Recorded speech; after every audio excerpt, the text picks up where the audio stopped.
এক আলোর পথ। আসসালামু আলাইকুম ওয়া রাহমাতুল্লাহ। প্রিয় বন্ধুগণ, আশা করি মহান আল্লাহ পাক রব্বুল আলামিনের অশেষ মেহেরবানি ও দয়ায় আপনারা সকলেই ভালো আছেন। প্রিয় বন্ধুগণ, আজকের যে ভিডিওটি নিয়ে হাজির হয়েছি, এই ভিডিওটি হলো সুলাইমান নবী সারা দুনিয়ার বাদশা ছিলেন। সেই সুলাইমান নবী কিভাবে একটি জেলে মেয়ের সঙ্গে বিবাহ সম্পূর্ণ হয়েছিল, সেই ভিডিওটি নিয়ে হাজির হয়েছি। চলুন ভিডিওটিটার সম্পর্কে গুরুত্বপূর্ণ সেই আলোচনাগুলো আমরা সম্পূর্ণভাবে জেনে নিই।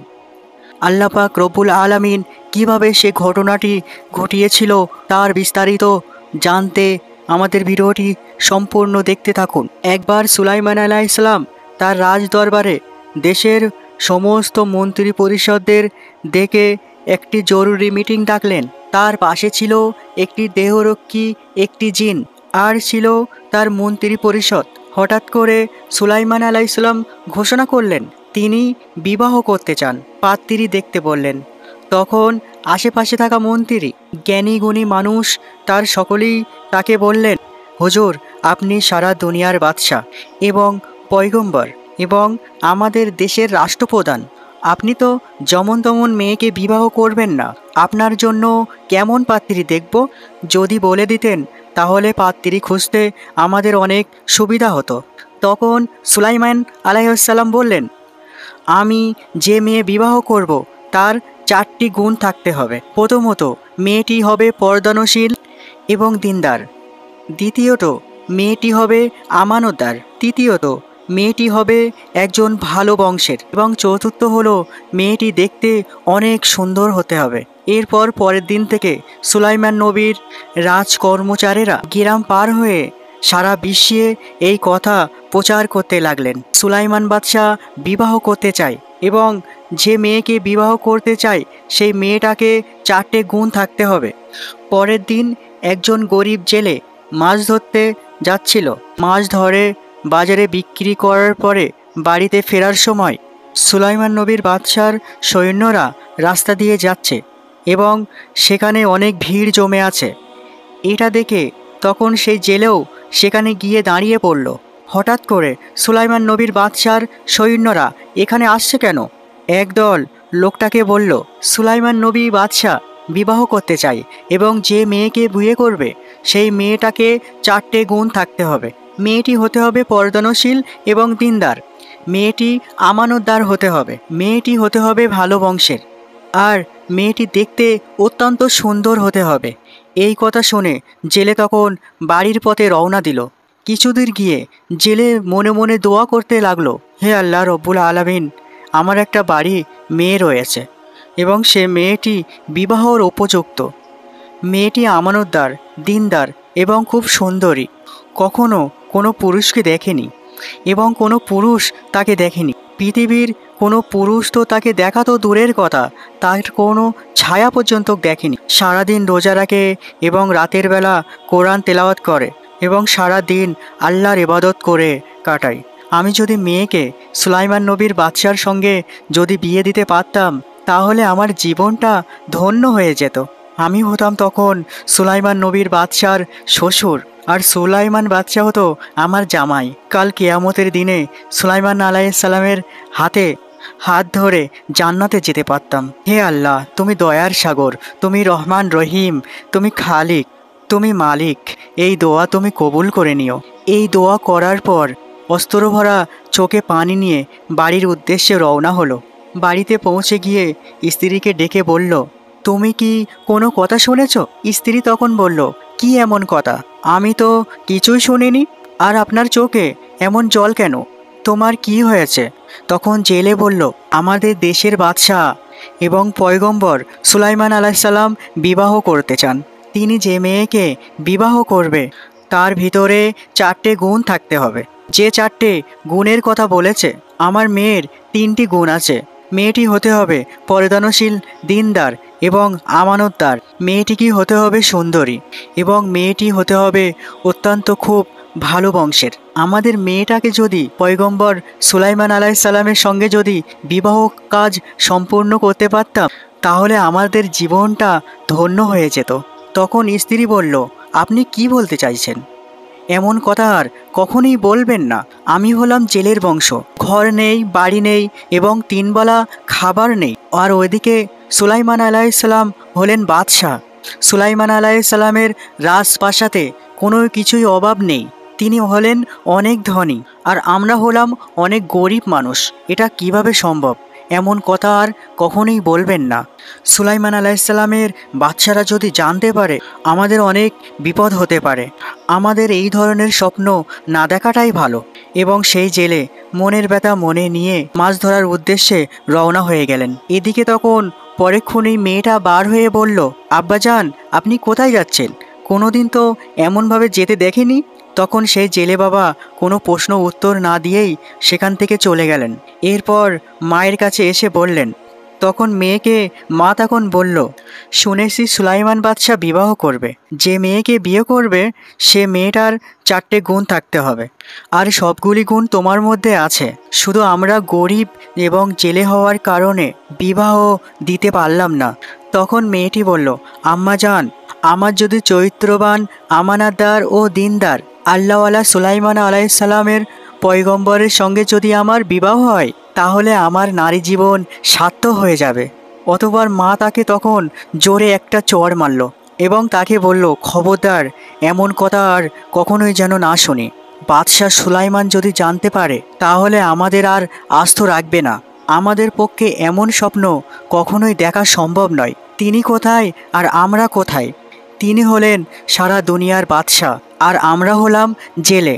মেয়েটি তখন সেখান থেকে উঠে ঘরে কাঁদতে কাঁদতে চলে গেল এবং ঘরে গিয়ে আল্লাহর কাছে দোয়া করল, হে আল্লাহ, তুমি দয়াবান। যে সুলাইমানকে তুমি বাদশাহ বানিয়েছ, আমাকে তুমি জেলের ঘরে জন্ম দিয়েছ। যে সুলাইমান বাদশাকে তুমি ধনী বানিয়েছ, সেই আমাকে তুমি গরিব বানিয়েছ। হে আল্লাহ, তুমি সবই পারো। সুলাইমান নবীর পয়গম্বর স্ত্রী হিসেবে আমাকে তুমি কবুল করে নিও। সুলাইমান নবীর সঙ্গে আমার বিবাহ না হওয়া পর্যন্ত তুমি আমাকে মৃত্যু দিও না। হে আল্লাহ, আমি ছোট থেকে এই পর্যন্ত শুধু তোমার ইবাদত করেছি, তোমার কাছেই চেয়েছি। সুলাইমান বাদশার সঙ্গে আমার বিবাহ হলে আমার নারী জীবন সার্থক হবে। কাল কিয়ামতের দিনে সুলাইমান নবীর স্ত্রী হিসেবে পরিচয় পাব। হে আল্লাহ, আমার এই দোয়াকে তুমি ফিরিয়ে দিও না। তারপর দোয়া করার পর চিঠি লিখে প্রস্তাব পাঠিয়ে দিল। একটি শয়তান জিন বহুদিন ধরে অপেক্ষায় আছে। সুলাইমান আলাইসাল্লামের হাতের মজাজার আংটি কিভাবে পাওয়া যাবে? এই মজাজার আংটির কারণে সমস্ত মানুষ, জিন, পশু পাখি, এমনকি বাতাস পর্যন্ত সুলাইমান আলাইসাল্লামের কথা শোনে, সুলাইমান আলাইসাল্লামের গোলাম হয়ে থাকতো। তাই এই মজাজার আংটি যদি ওই জিন নিতে পারে তবে তার কথা সমস্ত বিশ্ব শুনবে, তার গোলাম হয়ে থাকবে। তাই এই শয়তান জিন চাই সুলাইমান আলাইসাল্লামকে সরিয়ে দিয়ে সে ওই সিংহাসনে বসবে। জিন কবে যে রাষ্ট্রপ্রধান হবে সেই অপেক্ষায় আছে। এরপর 3-4 মাস পরে আবারও সুলাইমান আলাইসাল্লাম একটি জরুরি মিটিংয়ের আয়োজন করলেন। সুলাইমান আলাইসাল্লাম বললেন, কি ব্যাপার, আপনাদের সবাইকে এতটা হতাশা লাগছে কেন? আর বিবাহের জন্য যোগ্য পাত্রী কি খুঁজে পেয়েছ? তখন মন্ত্রীদের মধ্যে একজন বলল, হুজুর, আপনার সত্য অনুযায়ী তেমন যোগ্য পাত্রী খুঁজে পাওয়া যায়নি। আবার এমন একজন পাত্রী বিবাহের জন্য আপনার কাছে পত্র লিখেছে, যা শুনলে আপনি অত্যন্ত রাগান্বিত হয়ে যাবেন। কি এমন পত্র? পত্রটি পেশ করুন। তখন মন্ত্রী পরিষদের মধ্যে একজন বললেন, হুজুর, গ্রামে একজন জেলে আছে, তার একটি মেয়ে আছে। সে মেয়ে আপনাকে বিবাহের জন্য পত্র লিখেছে। সাথে এটাও লিখেছে যে আপনার সম্পদের ওপর তার কোনো লোভ নেই, শুধুমাত্র আপনাকে সে বিবাহ করতে চায়। তখন মন্ত্রী পরিষদের মধ্যে একজন ব্যক্তি বলল, হুজুর, এটা কখনোই সম্ভব নয়। তার সাহস তো কম নয়, একজন জেলের মেয়ে হয়ে সুলাইমান বাদশাহকে বিবাহ করতে চায়। তখন সুলাইমান আলাইসাল্লাম কিছু না ভেবেই পত্রটা ছিঁড়ে ফেলে দিলেন। অতঃপর আল্লাহ পাক রব্বুল আলামিনের কাছে এক ফেরেশতা বলল, হে আল্লাহ, আপনার পয়গম্বর সুলাইমান আলাইসাল্লাম অনেক ধন সম্পদের কারণে অহংকার করেছে। একটি জেলে মেয়ের বিবাহপত্র কিছু না ভেবেই ছিঁড়ে ফেলল। এরপর আল্লাহ পাক রব্বুল আলামিন বললেন, সুলাইমান আলাইসাল্লামের উপর পরীক্ষা শুরু হবে। এদিকে তখন জেলে মেয়েটি পত্রটি ছিঁড়ে ফেলার ব্যাপারে খবর পৌঁছে গেল এবং সেই খবর পেয়ে অত্যন্ত দুঃখ ভরা ব্যথা নিয়ে নামাজে পড়ে দোয়া করতে লাগলেন। ওগো আল্লাহ, তুমি মহান, তুমি তো সবই পারো। আমি একজন গরিব বলে সুলাইমান বাদশাহ আমাকে প্রত্যাখ্যান করেছে। ওগো আল্লাহ, আমি শুধুমাত্র তোমার ইবাদত করি আর তোমার কাছেই প্রার্থনা করি। হে আল্লাহ, আমাকে ধনী বানিয়ে হয় সুলাইমান বাদশার সঙ্গে বিবাহের আবদ্ধ করে দাও, নয়তো সুলাইমান বাদশাকে আমার মতো গরিব বানিয়ে আমার সঙ্গে বিবাহ বন্ধনে আবদ্ধ করে দাও। এদিকে তখন সুলাইমান আলাইসাল্লাম তার মন্ত্রী পরিষদ রাজ দরবারে বসেছিলেন। তখনই সুলাইমান আলাইসাল্লাম তার হাতের মজাচার আংটি খুলে দেহরক্ষীকে বলল, আমি না আসা পর্যন্ত তুমি কোথাও যাবে না এবং তুমি কোনো দিকেও তাকাবে না। এরপর তখন সুলাইমান আলাইসাল্লাম বাথরুমের দিকে গেল। এরপর এই সুযোগে সেই শয়তান জিন সুলাইমান আলাইসাল্লামের রূপ ধারণ করে দেহরক্ষীর কাছে এসে বলল, আংটিটা তাড়াতাড়ি আমাকে দিয়ে দাও। চারিদিকে শোনা যাচ্ছে আমার মতোই একজন ছদ্মবেশে নকল সুলাইমান দেশের ভিতরে ঢুকে পড়েছে এবং সে ঘোরাঘুরি করছে। সে চায় দেশের রাষ্ট্রপ্রধান হয়ে রাজ সিংহাসনে বসবে। তোমরা যেখানেই দেখবে তাকে শাস্তি দিবে। এদিকে অনেকক্ষণ পর সুলাইমান আলাইসাল্লাম পাক পবিত্র হয়ে সেই দেহরক্ষীর কাছে এসে যখন আংটি চাইলেন, তখন দেহরক্ষী বলল, কিসের আংটি, কার আংটি, আর তুমি বা কে? তখন সুলাইমান আলাইসাল্লাম বলল, তোমার কথা তো আমি কিছুই বুঝতে পারছি না, তুমি কি বলতে চাইছো? সুলাইমান বাদশাহ তখন দেহরক্ষীকে বলল, ও বুঝতে পেরেছি, আপনি তাহলে সেই ছদ্মবেশে আমাদের সুলাইমান বাদশাহ হয়ে এসেছেন। তখন সুলাইমান বাদশাহ বলল, কে ছদ্মবেশে সুলাইমান বাদশাহ হতে চাইছে? দেহরক্ষী তখন বলল, তুমি সামনের দিকে দেখো, রাজ দরবারের ভিতরে গেলেই তুমি দেখতে পাবে। তখন সুলাইমান আলাইহিসসালাম তখন রাজ দরবারের ভিতরে যাচ্ছে। ঠিক তখন শয়তান জিন এটা বুঝতে পেরে রাজ দরবারে কর্মচারীদের ডেকে বলল, আমি শুনেছি আমাদের দেশে ছদ্মবেশে একজন সুলাইমান বাদশাহ সেজে সিংহাসনে বসতে চাইছে। তোমরা তাকে যেখানেই দেখবে উপযুক্ত শাস্তি দেবে এবং দেশ থেকে বিতাড়িত করবে। এই বক্তব্য শেষ হতে না হতেই আসল সুলাইমান আলাইহিসসালাম যেমনি রাজ দরবারের ভিতরে ঢুকলো, রাজ দরবারে সমস্ত কর্মচারী তাকে উপযুক্ত শাস্তি দিল এবং মেরে রক্তাক্ত করে নদীর কিনারায় ফেলে আসলো। আসলে তারা জানতোই না যে সিংহাসনে শয়তান জিন বসে আছে, আর ইনি ছিল আসল সুলাইমান আলাইহিসসালাম।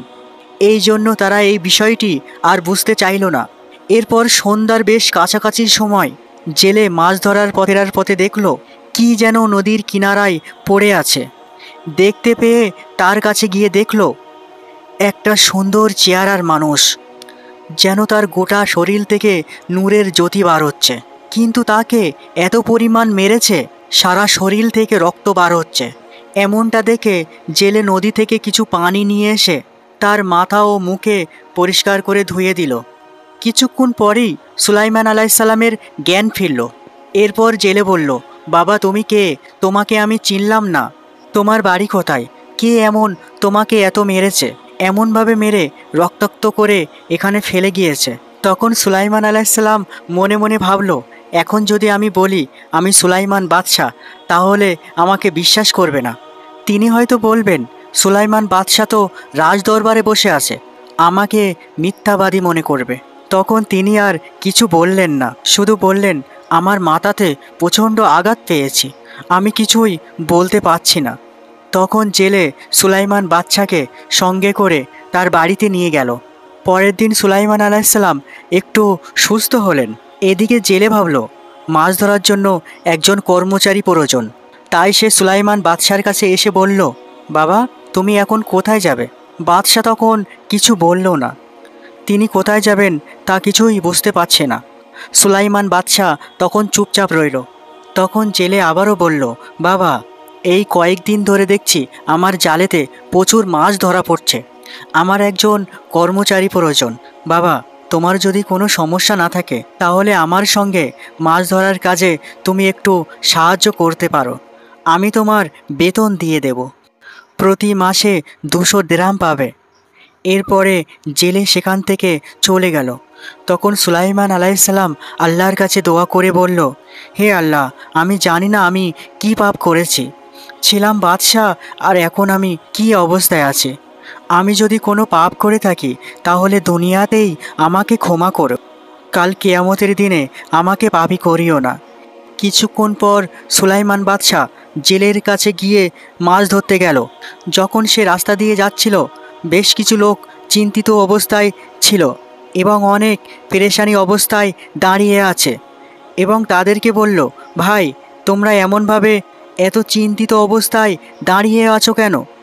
তখন তারা বলল, আমাদের দেশের অবস্থা খুবই খারাপ। নিত্য পরিবেশের জিনিসের দাম ঊর্ধ্বমুখী। শুধু অরাজকতা, মিথ্যা কথা, হিংসা, ঘৃণায় ছড়াছড়ি। দেশের বাদশা কোনো পদক্ষেপ নিচ্ছে না। আসলে সুলাইমান বাদশা তো খুবই ভদ্র এবং খুবই ভালো মানুষ। হঠাৎ করে কি এমন হলো যে পরিস্থিতি সাধ্যের বাইরে চলে যাচ্ছে? তবুও বাদশাহ সুলাইমান চুপচাপ বসে আছে, কোনো রকম কোনো ব্যবস্থাই নিচ্ছে না, এবং দেশের জনগণ খুবই কষ্টের মধ্যে আছে। এটা শুনে সুলাইমান বাদশাহ তখন কিছুই বুঝতে পারছে না আসলে ব্যাপারটা কি হয়েছে। তিনি সব ভুলে গিয়েছিল। সেখানে যে সিংহাসনে বসে আছে, যে দেশ চালাচ্ছে, সে আসলেই একজন শয়তান জিন। কিন্তু তার হাতের মজাজা সেই আংটি তার কাছে নেই, তাই সে কিছুই করতে পারছে না। আবার এটাও বলতে পারছে না, আমি সুলাইমান বাদশাহ। তাহলে কেউ বিশ্বাস করবে না। এই কথা শোনার পর তারা আবারও নদীতে মাছ ধরতে চলে গেল। জেলে যখন নদীতে মাছ ধরছে, তখন দেখলো এই প্রথম প্রচুর পরিমাণ মাছ ধরা পড়েছে। জেলে তখন মনে মনে বলল, যেদিন থেকে এই ছেলে আমার বাড়িতে এসেছে, সেদিন থেকে আমার ঘর রহমতে ভরে গেছে। আমি জানি না কে এই যুবক, তবুও তার ওসিলায় আমার রহমত তুমি দান করেছ। হে আল্লাহ, সমস্ত প্রশংসা তো তোমারই। এবং জেলে সে মাছ ধরা শেষ করে জেলে ও সুলাইমান বাদশাহ একসঙ্গে বাড়িতে ফিরে এলেন। সেদিন রাত্রিরে জেলের মেয়েটি নামাজ পড়ে আবারও সেই কান্নাভরা কণ্ঠ নিয়ে চোখের পানি ছেড়ে দিয়ে আল্লাহর কাছে মোনাজাত করছে, ওগো আল্লাহ, তুমি বিশ্ব জগতের মালিক, তুমি সবই জানো। আমার এই নারী জীবনে আমি কখনো কোনো পুরুষকে আমি দেখিনি। আমি শুধুমাত্র সুলাইমান বাদশাকে ভালোবেসে ফেলেছি। তাই সুলাইমান বাদশাকে স্বামী হিসাবে না পাওয়া পর্যন্ত হে আল্লাহ, তুমি আমাকে মৃত্যু দিও না। সুলাইমান বাদশাকে স্বামী হিসেবে পেলে আমার নারী জীবন সার্থক হয়ে যাবে কাল কিয়ামতের মাঠে। সুলাইমান পয়গম্বরের হাত ধরে আমি জান্নাতে যেতে পারবো। ওগো আল্লাহ, আমার এই দোয়া তুমি কবুল করে নিও। পরের দিন জেলে ও সুলাইমান আলাইহিসসালাম মাছ ধরার উদ্দেশ্যে রওনা দিল। তখন তারা নদীতে মাছ ধরছিল। হঠাৎ ঝড় বৃষ্টি সহ বজ্রপাত শুরু হলো। তখনই নদীর উপর দিয়ে উড়ে যাচ্ছিল একটি ভালো জিন। সুলাইমান আলাইহিসসালামকে দেখে জিন তখন হঠাৎ করে সেখানেই থেমে গেল। অতবার জিনটি বলল, কি ব্যাপার? সুলাইমান বাদশাহ এখানে কেন? এনাকে তো রাজ দরবারে থাকার কথা। তাহলে রাজ দরবারে কে বসে আছে? এটা ভেবে সেই জিনটি সুলাইমান বাদশাকে কিছু না বলে রাজ দরবারে গিয়ে দেখল আসলে ব্যাপারটা কি। ব্যাপারটা সেই জিনটাকে আর বুঝতে বাকি রইল না। আসলে রাজ দরবারে বসে আছে একটি শয়তান জিন। সুলাইমান বাদশার রূপ ধারণ করে সুলাইমান বাদশার ক্ষমতা থেকে সরিয়ে দিয়েছে। জিন তখন দেখল তার হাতের মজাদার আংটি সেই জিন পরে আছে এবং সমস্ত বিশ্ব তার গোলাম হয়ে রয়েছে। এবার তখন সেই ভালো জিন শয়তান জিনটাকে তাড়া করল। এদিকে তখন জেলে ও সুলাইমান বাদশাহ নদীতে মাছ ধরে নদীর ধারে এসে একটা জায়গায় বসল। তখনই ভালো জিন ওই খারাপ জিনটাকে তাড়া করতে করতে নদীর উপর দিয়েই যাচ্ছিল। তখনই খারাপ জিনের সেই হাতের মজাদার আংটিটি নদীর মধ্যে পড়ে গেল। এদিকে তখন একটি বড় মাছ তার খাবারের সন্ধানে এদিকে ওদিকে ঘুরে ঘুরে তার খাবারের সন্ধান করছিল। হঠাৎ করে সেই আংটিটি তার সামনে আসায় আংটিটি তখন সেই মাছ ভক্ষণ করে খেলে ফেলল। এদিকে তখন সুলাইমান বাদশাহ ও জেলে নদী থেকে মাছ ধরে দুজনে একসঙ্গে বাড়ি ফিরে এলো। এরপর পরের দিন সকালবেলা চারিদিকে খবর হয়ে গেল যে দেশের বাদশাহ সুলাইমান নবীকে পাওয়া যাচ্ছে না, তিনি যেন কোথায় চলে গেছেন। এদিকে জেলের ঘরে থাকা সুলাইমান আলাইসাল্লামের 1 বছর হয়ে গেল। আজকেরে তার ছুটি নেওয়ার দিন, আজকেরে সে চলে যাবেন। জেলেও তার স্ত্রীকে ডেকে বলল, আমাদের বাড়ি 1 বছর হয়ে গেল এই যুবক ছেলেটি আছে, এই ছেলেটি তোমার কেমন লাগে? এবং সেই স্ত্রী বলল, খুবই ভালো, তার মতন ভদ্র ইমানদার এরকম ভালো যুবক ছেলে আমি কখনোই দেখিনি। তখন জেলে বলল, এই ছেলে যেদিন থেকে আমাদের বাড়িতে এসেছে সেদিন থেকে আমাদের বাড়িতে আল্লাহ পাকের রহমত ভরে গিয়েছে, আমাদের অভাব অনটন সবই দূর হয়ে গেছে, আমরা অনেক উন্নতি করতে পেরেছি। এমন ভালো মানুষ আমি আমার জীবনেই কখনোই দেখিনি। আমাদের একটা সুন্দরী পরদনশীলা ইমানদার ও আমানতদার মেয়ে রয়েছে, তার বিবাহর বয়স হয়েছে। আচ্ছা, এই যুবকের সঙ্গে যদি আমাদের মেয়েটার বিয়ে দিই তাহলে কেমন হয়? তখন তার স্ত্রী বলল, ভালোই হবে, কিন্তু এই যুবক কি রাজি হবে?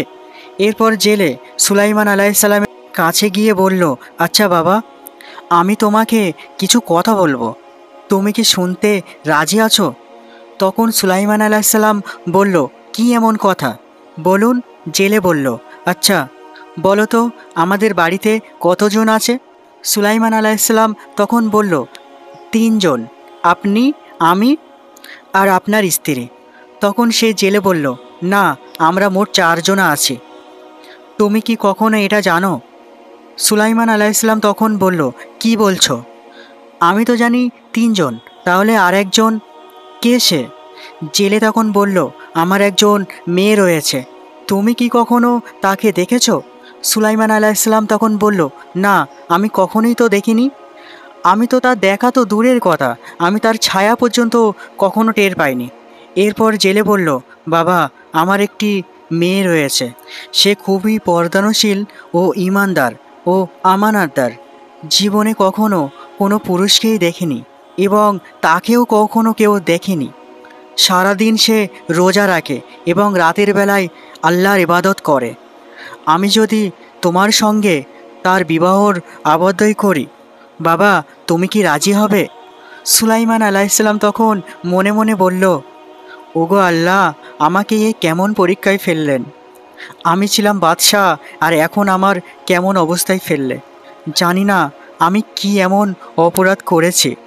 হে আল্লাহ গো, তুমি মেহেরবান, দয়াময়, দয়া করে আমাকে তুমি ক্ষমা করে দাও, তুমি তো আমার উত্তম অভিভাবক।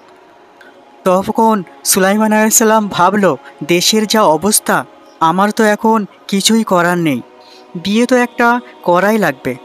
জেলে তো বারবার বলছে তার মেয়েটি পর্দানশীল, ইমানদার, আমানতদার, তাহলে বিয়ে করা যেতে পারে। তারপর সুলাইমান আলাইসাল্লাম সেই জেলের মেয়েকে বিয়ে করার জন্য রাজি হয়ে গেল।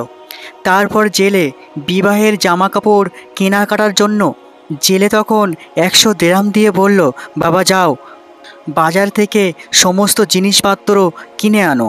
বাজার থেকে জামা কাপড় কেনার পর সেই দিনে জেলের মেয়ের সঙ্গে সুলাইমান নবীর বিয়ের সম্পন্ন হলো। বিবাহের পর সুলাইমান আলাইসাল্লাম ও জেলে দুজনা একসঙ্গে, জামাই শ্বশুর দুজনা একসঙ্গেই মাছ ধরতে গেল।